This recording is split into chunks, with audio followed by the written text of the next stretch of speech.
Not your average tabletop. Woohoo! Welcome back to Not Your Average Tabletop. I'm Zach, and today I'm going to be unboxing or unpackaging the first promo pack realms for Rolling Realms from Stonemaier Games. So that'll be the Honey Buzz, Feast for Odin, Smitten, Rolling Realms itself, Terra Mystica, and Libertalia packs.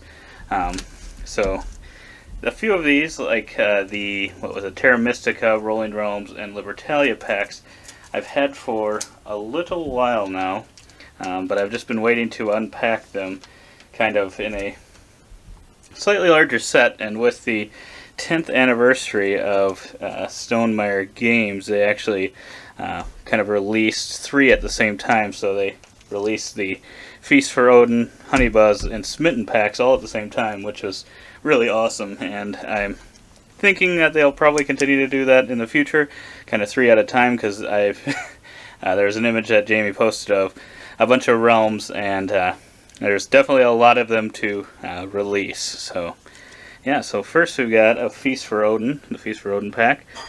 So this one, it looks like you'll use a number to fill in an unused shape on one island. Mark the shape used, or use a 6 for any shape, and don't mark it used. Rotating and flipping are okay, gain benefits from filled squares. So, yeah, that's kind of an interesting one. It reminds me a little bit of the tapestry one where you're putting polyomino shapes in, but it's kind of got that interesting kind of filling in the islands. But this one looks like it'll maybe be a little bit more easy to fill it in than the tapestry one, but I suppose we'll have to see. But yeah, it looks like it definitely looks like one that fits the A Feast for Odin game if you've ever played that one, because in that game you're kind of filling up your main board with polyomino shapes, so it does kind of fit that to a T. Then we've got the Honey Buzz one. So in this one you will mark a number, do not gain any or an instant benefit. When all numbers surrounding a honey hex are marked, gain all benefits adjacent to that honey hex. So if you, score stars indicated when surrounding a honey hex. I don't know if I read the bottom of this one. Score stars when filling each indicated square, and 1 star per completed island. So yeah, this reminds me a lot of Honey Buzz if you've played that one. It's a worker placement game, and then also kind of a pattern building game where you're putting out these honey hexes to build certain patterns to get the nectar, I believe, inside. Maybe it's not nectar. Pollen or whatever it is.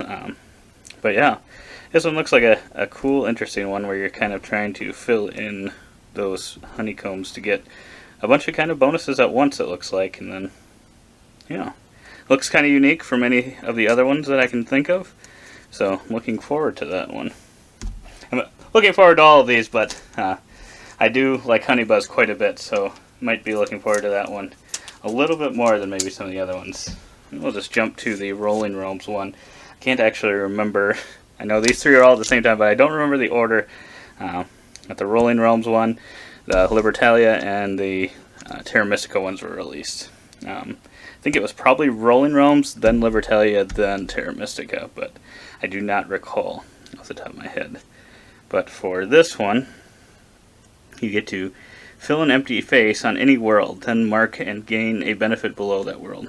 So this one seems kind of like one of the more easy to, well, let's see how you score, I guess. Score 1 star per complete world whose faces each have a different number. Score 1 star per complete world whose sum is equal to the sum of another world. Cool. So yeah, that is a very interesting. This part seems pretty simple, where you'll be getting those resources, but then the other portion of it, per complete world whose sum is equal to the sum of another world. So you're kind of trying to get all three of them to be the same amounts, it sounds like. So that'll be interesting.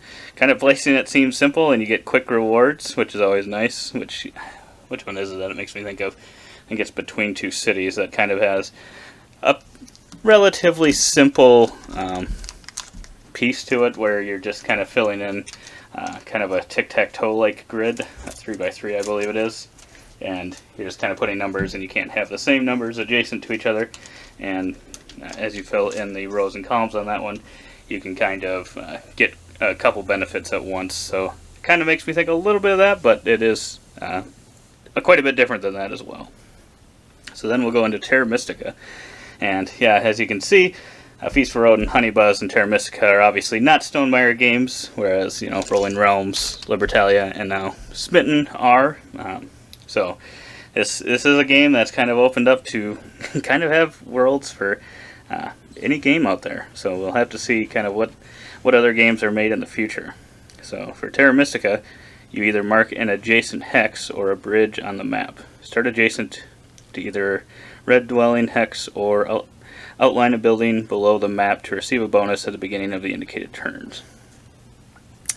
And then score 1, 2, or 4 stars for 1, 2, 3 marked deserts. Score 1 star if you outlined both buildings. Score 1 star if you connected both dwellings. So yeah, I'm guessing you have to you gotta get those connected. You have to get the buildings connected. Yeah, those are the buildings. Both dwellings. Not sure if that's the green ones. But yeah, I actually have not played Terra Mystica. It's one that I really want to play because I think it's a heavier Euro game, which is usually right up my alley for types of games. So I'm really looking forward to trying Terra Mystica. So I really don't know if this gives that feel or not, but it definitely sounds like one of the more complex realms. But I'll have to actually try it to see kind of what I think of it, if it ends up being one of the more complex ones or not. Then we've got Libertalia. So yeah, so that was the first one so far that I have not actually played the base game for. And we've got Libertalia, which I have played and I enjoy quite a bit actually. For this one, you'll write a number to complete any 2-digit pirate. So it's in ascending order with other completed pirates, left to right, top to bottom, then gain the benefit. Some benefits have costs. And score stars is indicated +2 if all pirates are complete. Interesting. So this one, yeah, you're trying to just go in ascending order, kind of like when you're laying out the pirates in Libertalia. Those will be in numeric order. And it looks like you'll get some good bonuses there as well. But for the stars, it looks like they actually have a cost on some of the bottom ones, so that'll be interesting. You got to kind of keep those resources ready to be able to do that.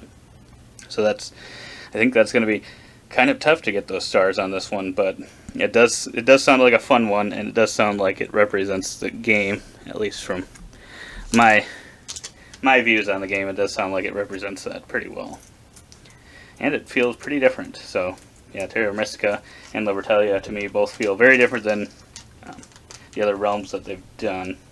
I guess I'll have to actually. I feel like I still don't fully understand the Terra Mystica one. Just reading it quickly, but it does sound, like I said, a little more difficult than some of the other ones.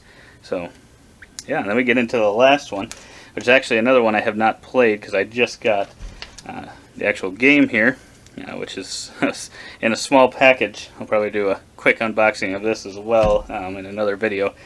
But I have not played that one either, or this one either. So for Smitten, it's like you'll be filling a card in either grid with a number. Then you may write the sum of both rolled dice in the card in the other grid. Within each grid, no numbers may repeat. Gain a benefit when completing all cards sharing an intersection. Okay, so and then you'll score 1 star per set of filled cards at star intersections and 1 per completed grid. So another one that's kind of using grids, but in kind of a unique way. You're using the sum of the dice, or using both dice, which is done in a couple of the other realms, I believe, or at least using the other die to do something has been used, but this does sound pretty interesting. Like I said, I have not actually played Smitten, but from the sounds of it, you're trying to kind of get... I think you're trying to get both you got kind of 2 sets of 9 cards, and you're trying to get them to match up or something along those lines. So it does sound like that kind of represents what's going on there. So I'm looking forward to trying that one as well. So yeah, I think I'm pretty excited about all of these. They all kind of feel a little bit different. Like I said, I think there's a few that seem like they may be a little similar to some of the other realms, but for a game that already has, what it would be 12 realms or something, to add 6 more and way more to come, it still feels like these are pretty fresh. It doesn't feel like they're doing like an exact same thing as the other ones. They're all doing, bringing their own little piece to the game. So yeah, I look forward to trying all of these out. So that was all of the current that I'm aware of, all of the promo realms. So Honeybuzz, Rolling Realms, Libertalia, Terra Mystica, Feast for Odin, and Smitten. So yeah, if you want to check out some more Stonemaier related content, we actually did a whole month of Stonetember, September, to celebrate 10 years of Stonemaier games, so you can check out all of that content or anything else that we have, any other unboxings. Otherwise, I hope to see you on those other videos, and as always, don't forget to keep on nibbling on our content.